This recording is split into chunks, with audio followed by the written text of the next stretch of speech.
Start the recording. So we're back, right? We are back. We're at section 4 now in the security section. We are discussing network address translation, one of my favorite topics, all right? I'm going to attempt, which I'm confident I'm going to do a good job on, is to make the understanding of network address translation as simple as possible, right? I tell you guys all the time, there's a lot of buzzwords that are used out there when they can just get straight to the point, right? A lot of the people that I've learned from, Neil Anderson, that owns Flaggbox and helped me get my CCNA and CCNP, Fortigate, he does an amazing job as well. There's a lot of big words that spikes up anxiety for all techies and engineers, what have you. Hopefully today, I can go ahead and alleviate some of that anxiety, okay? All right. So NAT, right? We're here, right? We're gonna go ahead and just jump right in. We're not even gonna do any of the fluff, right? We know our objectives. Our objectives are to understand what NAT is and what PAT is and all the different flavors in NAT and how to configure it. Because I'm confident everybody that's in here has configured NAT before. It's just more so from a theoretical standpoint. I want to help you guys be able to understand it to the point to where it's second nature and you can riddle it off your tongue at a moment's notice. Okay? So let's go ahead and jump in, right? What is NAT? The hell is it? Right? What does it do? Right? It is the purpose of it, right? It's one device, right? And we're talking about FortiGates, right? That firewall, right, is the medium between the private network and the public network. Okay? You guys know, right, that on the public network, on the internet right now, right, we cannot communicate with the public network using private IP addresses, right? 10.0.0.0/8, 172.16.0.0/16, or 192.168.0.0/24. We cannot use those IP address ranges that are defined in RFC 1918 to communicate with public IP addresses. We cannot, right? So we have a physical medium, right? And guys, stay with me because you guys have done NAT before. You guys have configured NAT before. You guys have seen it before, all right? That physical medium, that firewall or router, right? It acts as an agent, right? Between the two networks, the public and the private network, to say, hey, all communication in the private network, I'm going to use this technology called NAT to represent communication for the private network that needs to communicate to the public network.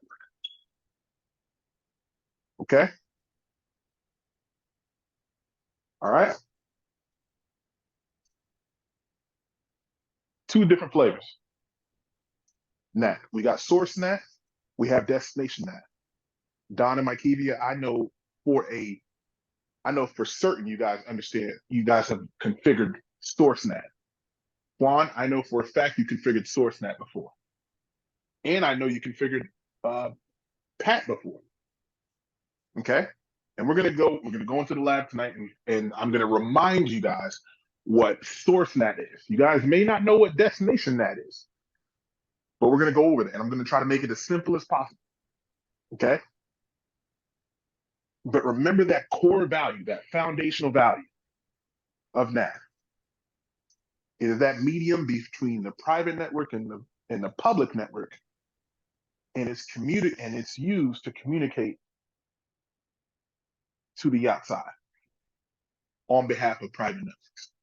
Okay, so keep that in your mind.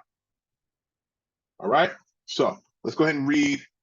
Of course, the screen. You guys take a second, right? I'm gonna list a few things, and I want you guys to keep it in your head, right? So, why is NAT implemented? Why is it architectured in certain networks, right? Even though I told you guys in the past that NAT, and this is still true, NAT is not a security feature. right? It is not a security concept that is supposed to assist with a security deployment, but it is in place to help improve security, right?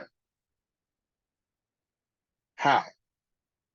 Addresses behind the firewall are hidden. Easy. Using NAT. The public network doesn't know about the private IP addresses that you have behind the firewall. Improve security. Right?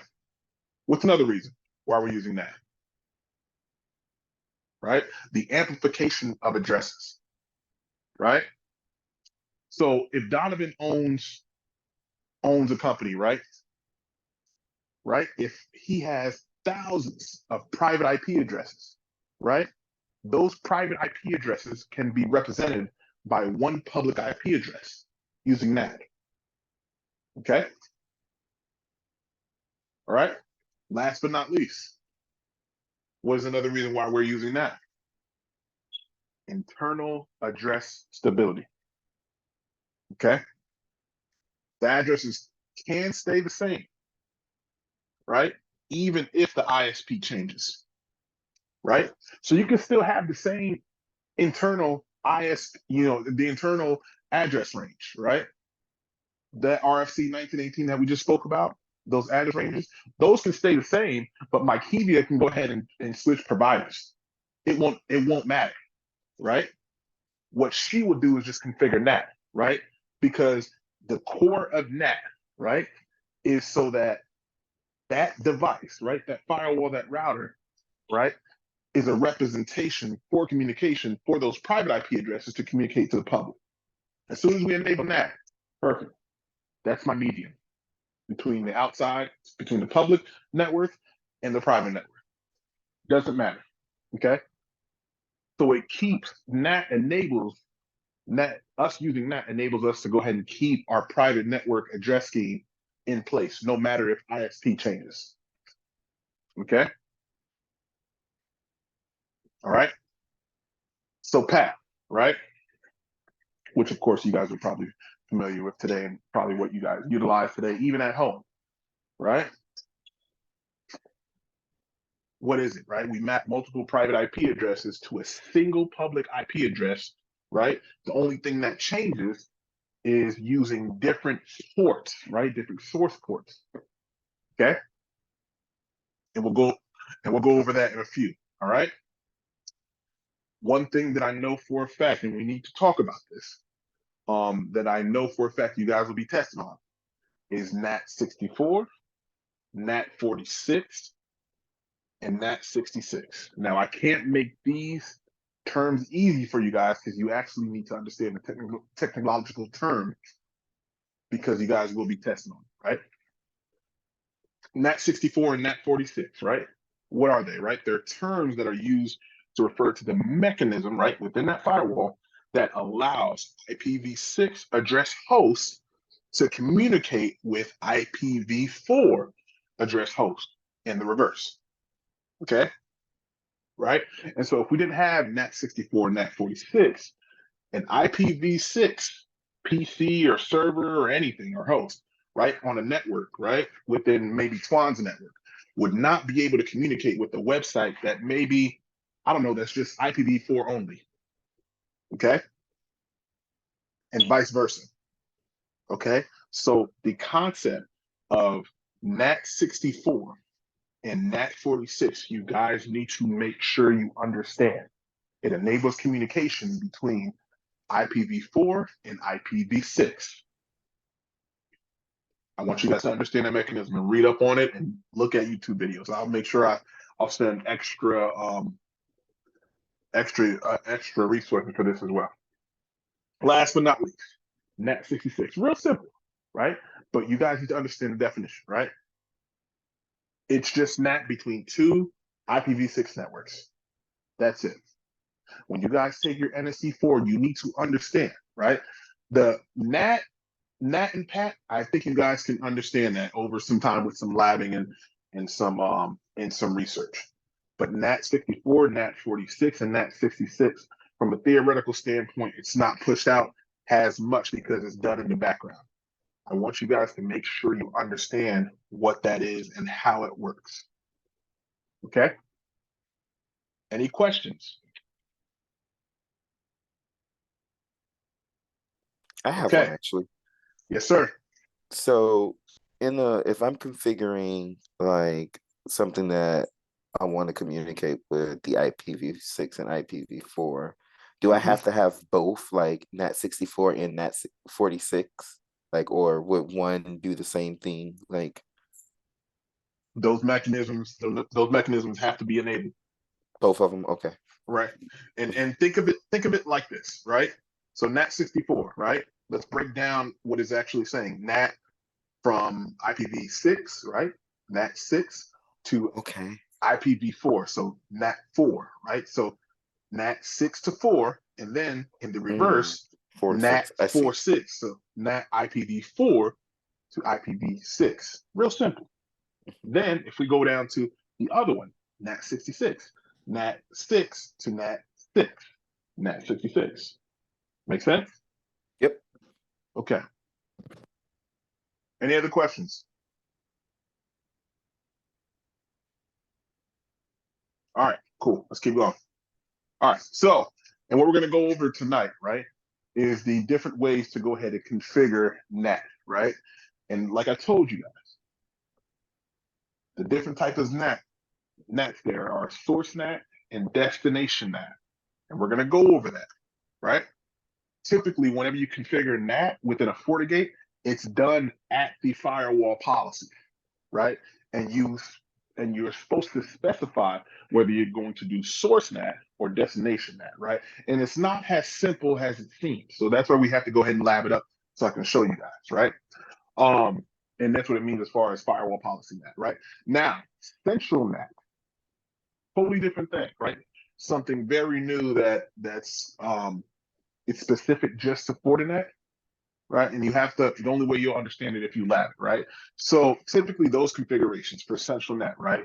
They're done per VDOM. We haven't talked about VDOMs a lot, right? But basically they are VLANs for firewalls, okay? So, and of course, if you have a firewall and you enable VDOMs, what VDOMs allow is that you basically can have one device, one firewall, right? And split up, utilizing VDOMs, have different firewalls on the same firewall, right? Similar to VLANs, to where you're having different broadcast domains on the same device. So that's essentially what it is, right? And so with CentralNet, right? CentralNet, these configurations are done per VDOM, right? And so if you apply it per VDOM, this means whenever you configure source net and destination net, they automatically apply to multiple firewall policies. Okay. And I know that doesn't make sense the way I said it. That's why I need you guys to be able to see it. And it'll make sense once you guys see it. Right. CentralNet is a complex topic, so definitely read up on it. But I'm not gonna dig too much into it tonight, right? I just want you guys to see that and want you to understand about central NAT from a theoretical standpoint. Source NAT and destination NAT, they're done per VDOM, right? It applies to multiple firewall policies based on source NAT and destination NAT rules, right? Source NAT configured from the central source NAT policy. Destination NAT is configured from destination NAT and VIPs, right? But we will go over that in the future, right? So you guys can see what that looks like. All right. With that being said, we're going to stop right here for a quick little knowledge check, right? Same cadence, right? I'm going to ask the questions, and there is two possible answers. I'm sorry, there's one possible answer. I'm going to do, okay? So, question one, what is NAT used for? Is it A, for serving IP addresses, or is it B, traffic shaping? A. Okay. Yeah. Good stuff. All right. Question two, which statement about NAT66 is true? Now, Don, I'm leaning on you for this one. Okay. Is it A, it is NAT between two IPv6 networks?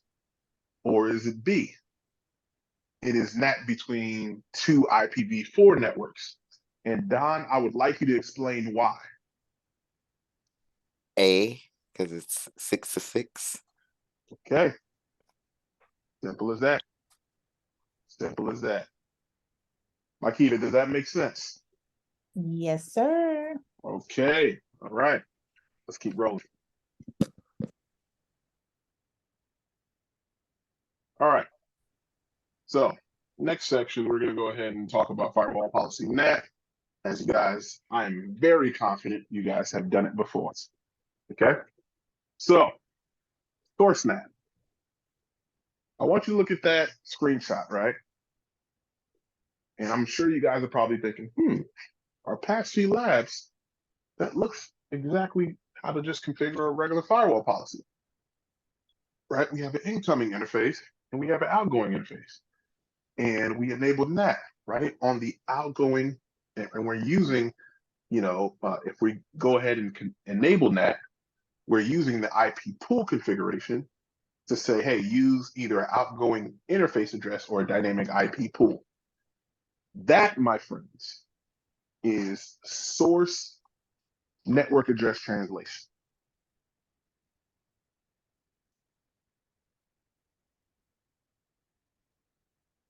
Okay? If you look at the source object in that screenshot, it says local subnet, destination to be all. All right? The big thing here is that the way to configure source NAT using a firewall policy is this. You go ahead and toggle the NAT button, right, that you see at the bottom, and the way you want source NAT to, to affect your traffic is either you're using an outgoing interface address, so it can do PAT, right? Or you can use a dynamic IP pool, right? A pool of addresses. Does that make sense? No. Can you say that again? Okay. Yeah. Okay. All right. So imagine this is a policy that we're looking at, going from inside the network to outside the network. Okay. All right. So we have a local area network and we have a wide area network. Okay. Our local area network, if we're looking at the screenshot, is port 3. Our wide area network that connects to the ISP is port 1. If we go to source, we see our local subnet. We have that address object in there. Okay, we spoke about address objects. Our destination being all, we want to be able to reach the internet, Google, YouTube, or what have you. Okay. Schedule, we went ahead and enable, always service all, right? Right. So we went ahead and created, right, the if-then statement of a firewall policy, right? And that action to be accepted. Okay. But that's not where it's telling us if where it's doing source net, right? Inspection mode, we leave it flow based, that's fine. That's still not telling us if NAT is happening, right? If we go down to where it says firewall network options, right? If I hit that toggle where it says NAT, now it's doing network address translation. Okay, it's doing network address translation, but where it comes into play as far as where it's doing source, NAT is this. Use the outgoing interface address, meaning that outside interface that's pointing towards the ISP. So all traffic that's coming from inside the network, right? And you're trying to get out, right? You're trying to get out to the world. You see this policy, what needs to happen is we're going to use network address translation to manipulate your packet and say, hey, I'm going to put another layer three header on there and say, hey, my new source is my outside interface of my firewall that's pointing towards my ISP. and I'm going to put a port number to track this traffic. Okay. And I'm going to get to your destination, right? Your destination is not going to change, but your source is going to be rewritten for the sake of what we just spoke about, right? Keeping internal addresses private, right? And for the sake of saving IP addresses, okay? So when it comes back to the firewall, it says, oh, this was for Donovan's PC. I'm going to send this packet, right, and take off my header of me being the source, right? So I no longer have to mask as the source anymore. And I can go ahead and put the source has Donovan's PC so I can get back to it. So that's where source NAT comes in for a policy like this. Does that make sense or does it not? Yes, it makes sense now. Yeah, it does. Are we sure? Do we need to get into the lab? We definitely need to do that. Yeah, I was gonna say that'll further explain it. The only part that's like I'm confused on is that it's being source NAT when it's like isn't port one considered like the destination? I don't know if I'm thinking too far into it. I don't know. Nope. No, what you're doing is you're thinking too statically. Okay. I need you to get out of that. Remember what I told you guys. These vendors will let you do anything on their devices. You guys are the engineers. It is based on how you configure the network. Okay. Okay? Yep. Maybe port 4 connects to the ISP, and maybe port 1 connects internally. It depends on how you configure it. Okay. Okay? Yep. All right, so we have our lab. Right? And so we have our internal network, right? You guys see the World Wide Web. You see that cloud, right? That's off port 1. And then we have port 2 that connects to a switch, right? Connects to the internal network. Okay? That's my private network. Okay? Right? Of course, my PC, right? It has a private IP address scheme, right? 172.16, what I told you guys about, right? Of course, it knows its gateway, 172.16.1.1. Now let's go ahead, of course, as its DHC, the DNS server, 8.8.8.8. I set that just for testing, because we're going to do some testing. Let's go ahead and log in to the FortiGate, okay?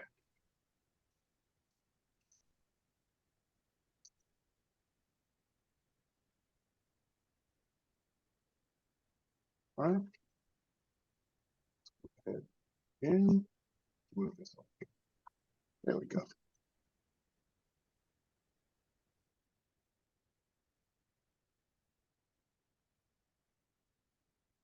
All right.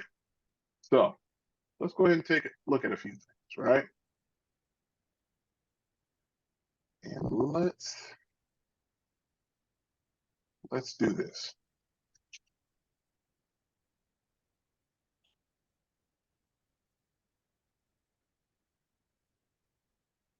Okay.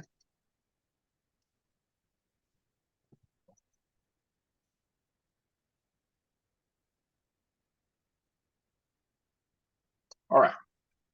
So we have our wide area network, right? That connects to the ISP and connects out to the entire world, right?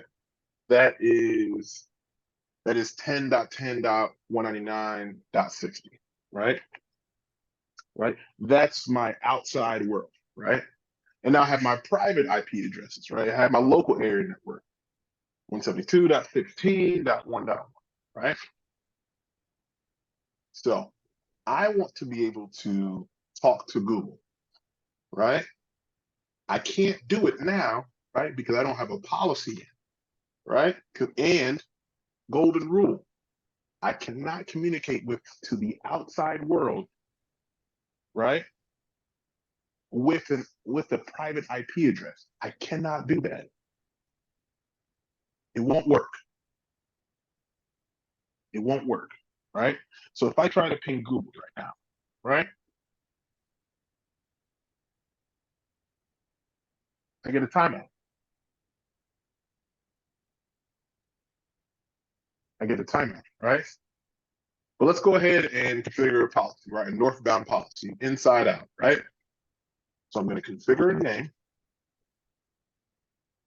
right? And the incoming interface is the local area network, right? The outgoing interface, right? That's pointing towards my ISP, right? Because my ISP has all the routes to the entire world, right? I'm going to set my outgoing interface to there, right? The source to be all, destination to be all, right? I can be more specific in the source and put my local subnet, but we're not going to do that, right? I'm going to disable my firewall network options and disable NAT, right? So what am I saying here, right? If I'm doing my if-then statement, what you guys learned about before, if all of these conditions match, allow traffic to pass through, right? Have an accept action, right? So if I hit, right? If I say okay, right? Right? I went ahead and allowed traffic from my local area network, right, to the wide area network, right? And so ping should work now, shouldn't it?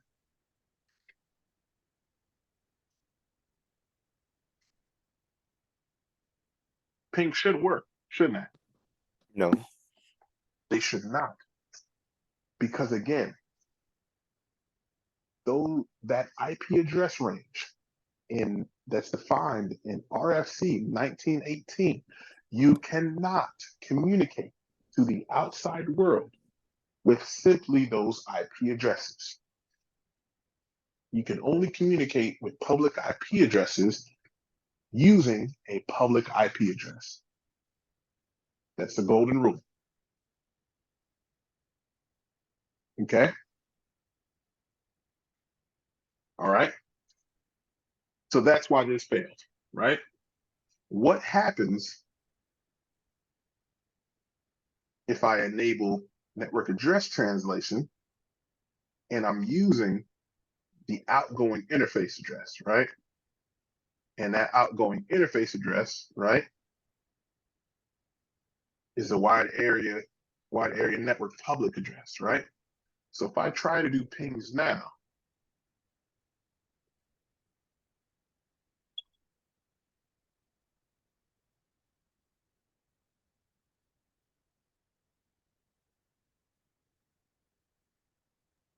I have those pings, David. Oh, sorry.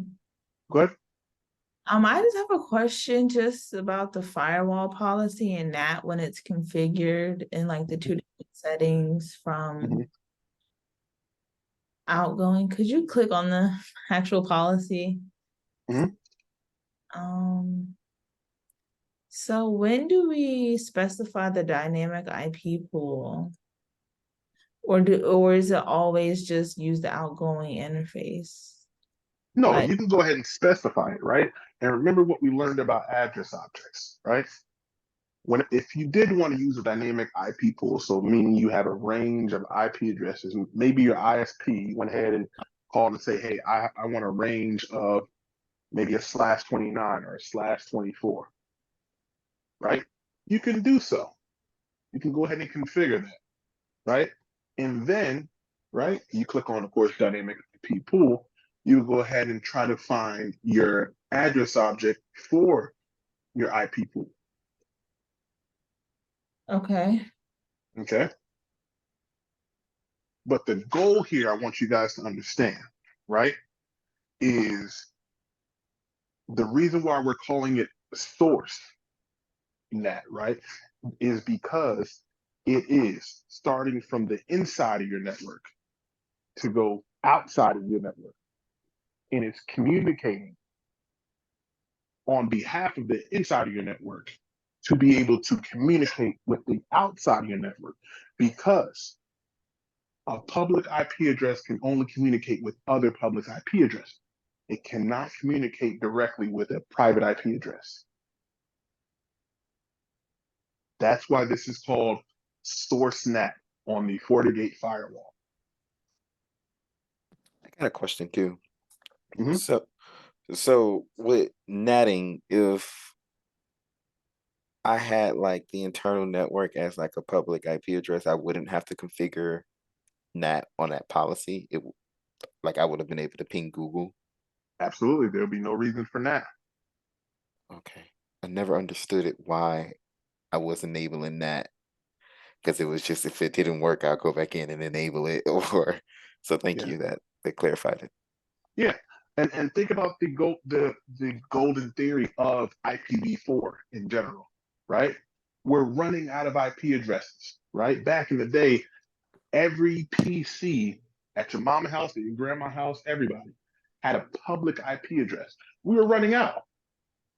It was to a point to where we couldn't even, stuff would just stop working out of nowhere because we kept running out of IP addresses.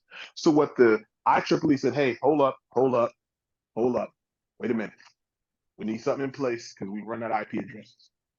So they went ahead and said, hey, we're going to need everybody to start utilizing NAT, right? So we can consolidate public IP addresses. We can't give everybody a public IP address. But what we can do is let everybody use a private IP address within their small networks, their home networks, their small networks, you know, their data centers, their private networks, whatever. Have free range, right? Have a whole bunch of private IP addresses, right?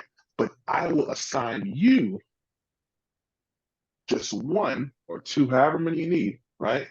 Public IP addresses so that the entire world will still be able to function and communicate, right? Because the day that we run out of IP addresses, the world will stop working, and we can't afford that. So this is why we need NAT in the world in the first place, right? That's just one of the reasons. Okay. And so, with that being said, your home network, Mykevia's home network, right?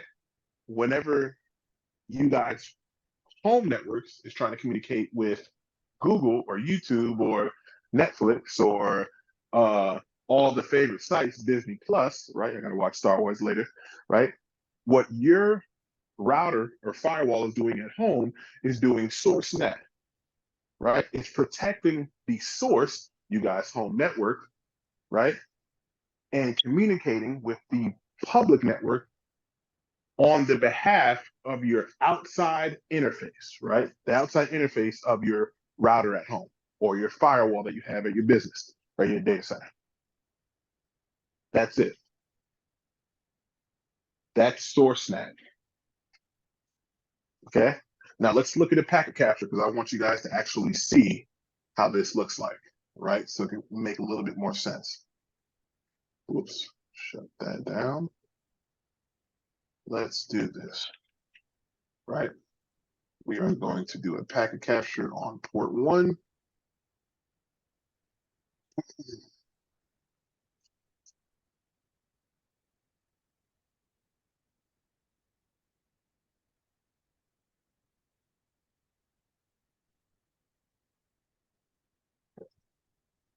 Go.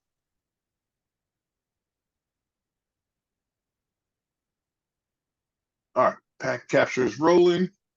Let's do another packet capture that's pointing towards the local area network, okay?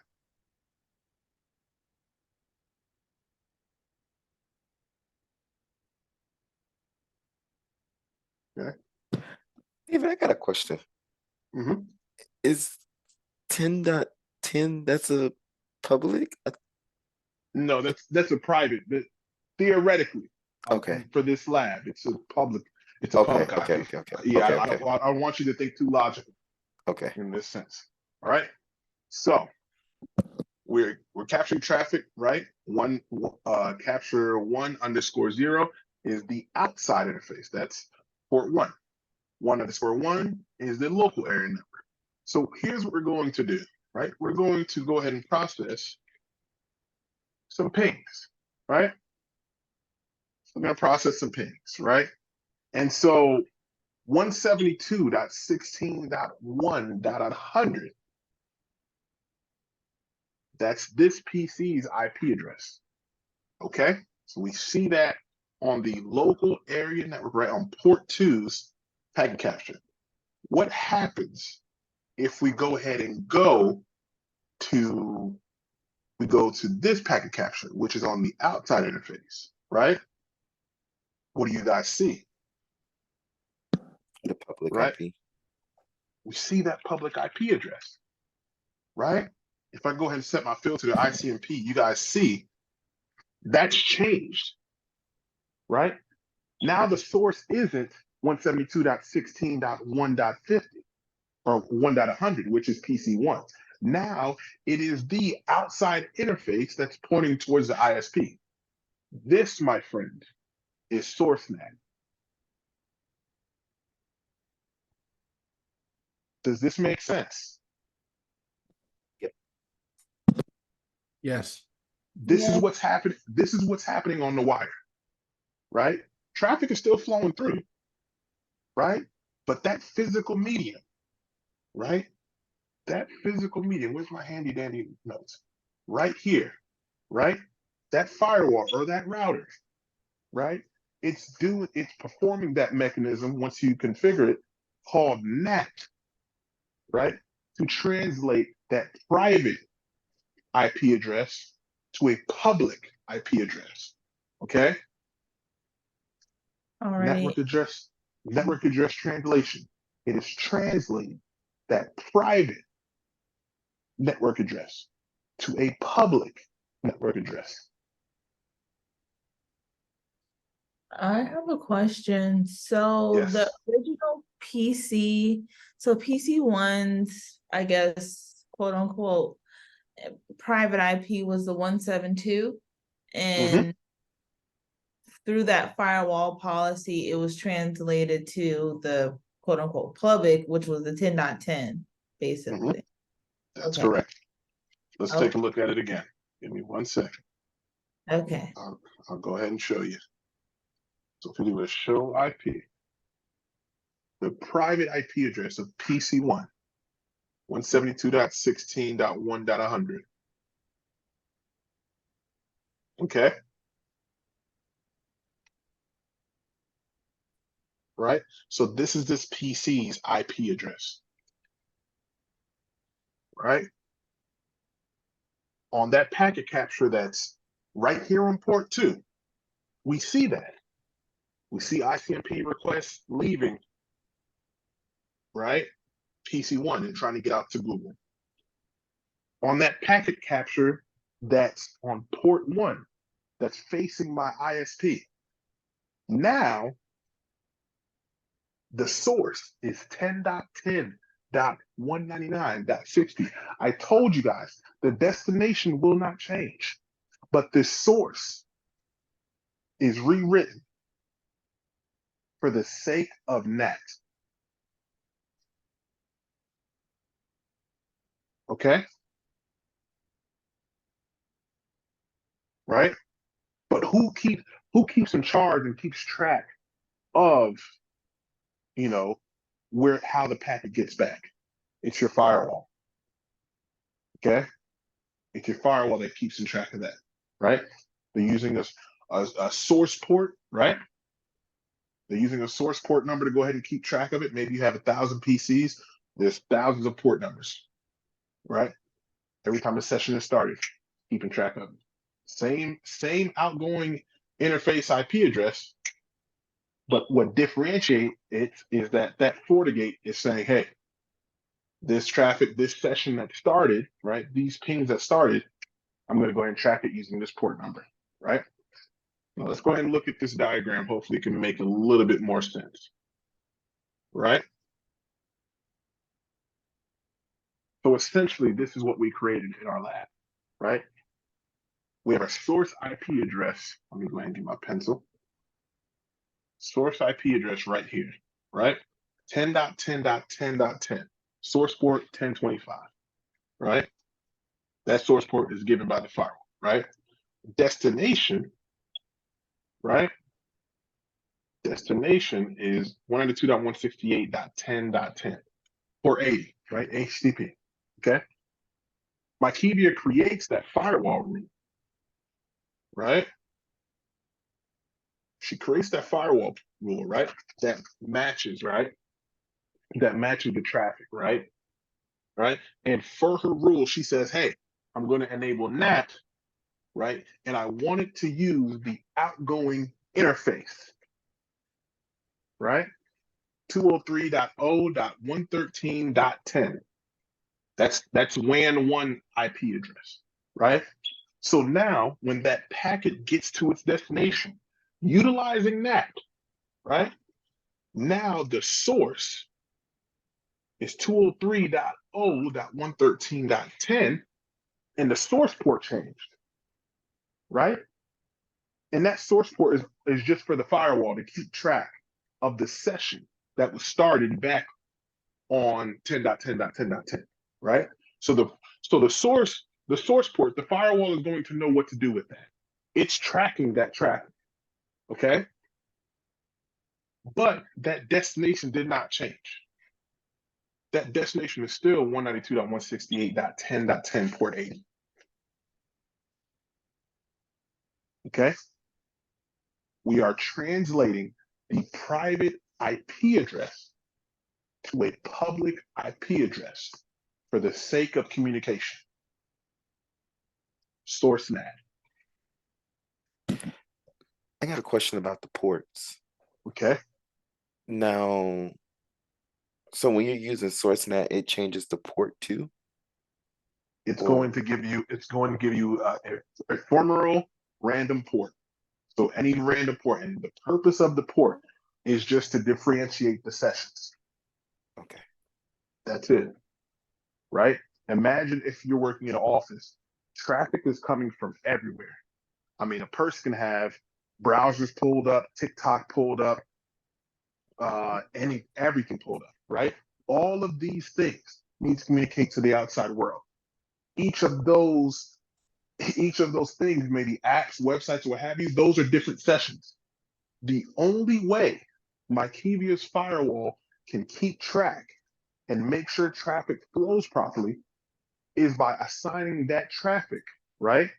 Sourcing from a PC, right, is to a port number. Okay. What other questions you guys have? I have a question. So would port 30912 need to be configured on the firewall? It would not. Okay. So, and what this, and I'm so glad you asked that, right? And this explanation, right, and your question is going to take some background on how port numbers work, right? So as you guys know, I'm going to explain that at a high level. There are dedicated port numbers specifically towards, protocols that function on the internet. HTTP, HTTPS, SSH, right? There's port numbers that are just statically defined, IEEE, IETF, right? Those organizations have defined to say, hey, these are statically for that, right? If you see port 80, it's for the web. See port 443, that's for the web, right? But there are port numbers that can be randomly used, right? That aren't statically set to certain application protocols or what have you, right? That can just be used randomly, privately, and what have you, at your disposal, right? In this case, right? Firewalls, routers, they can use it to track sessions, right? To assign a port number to a session, right? Whenever a PC or a host or a phone or a node, which is a better term for it, initiates a session, right?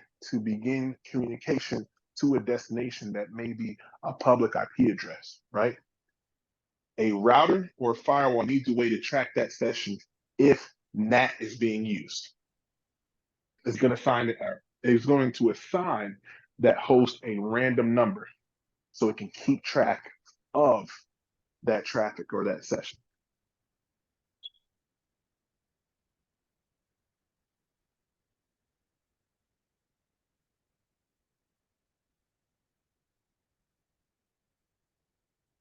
Still there?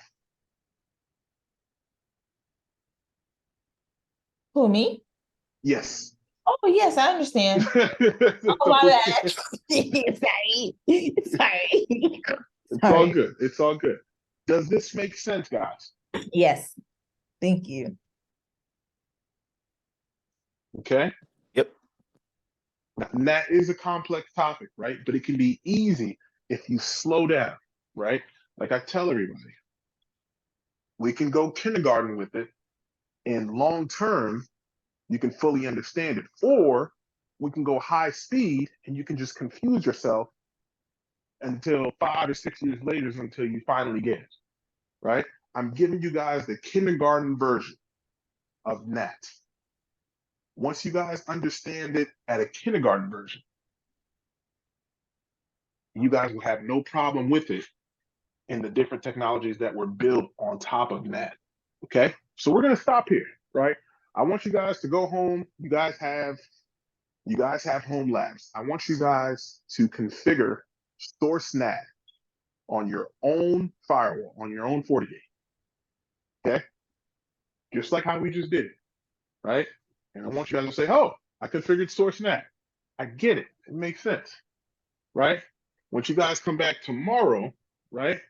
Then we're gonna go ahead and dive into what destination NAT is. We'll do a little bit of review of source NAT, okay? All righty. Sounds good. Sounds good. All right, guys. Well, we'll go ahead and stop here. You guys have a great night.